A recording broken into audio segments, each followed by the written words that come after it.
देशात महाराष्ट्रात वाढत असलेला कोरोनाचा प्रादुर्भाव रोखण्यासाठी प्रशासन आपल्या परीने प्रयत्न करीत आहे। तरी चांदूर रेल्वे तालुक्यातील प्रशासनाने काय नियोजन केले व त्यावर कुठल्या उपाययोजना केल्या या सर्व बाबींची माहिती घेण्यासाठी अमरावती जिल्ह्याचे जिल्हाधिकारी शैलेश नवाल यांनी चांदूर रेल्वे येथे आकस्मिक ग्रामीण रुग्णालय व मुलांच्या शासकीय वसतिगृहाला भेट दिली। कोरोना सारख्या आजाराला रोखण्यासाठी महाराष्ट्र शासन सर्वतोपरी प्रयत्न करीत आहे। क्वारंटाईन केलेल्या लोकांना वसतिगृहामध्ये ठेवण्यात आले आहे। त्यांची कशा प्रकारे व्यवस्था होत आहे याची पाहणी व विचारपूस जिल्हाधिकारी यांनी केली।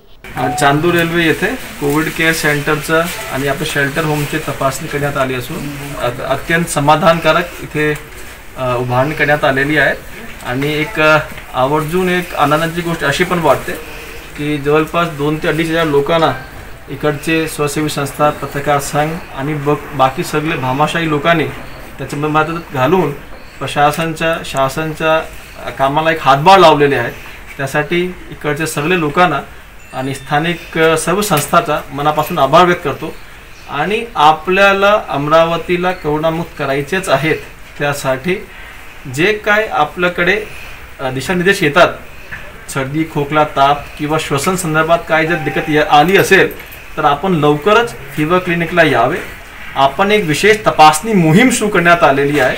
त्या विशेष तपासणी मोहीमला आपण सगळे साथ द्यावे आणि अमरावतीला कोरोना मुक्त करण्यासाठी सहकार्य करावे।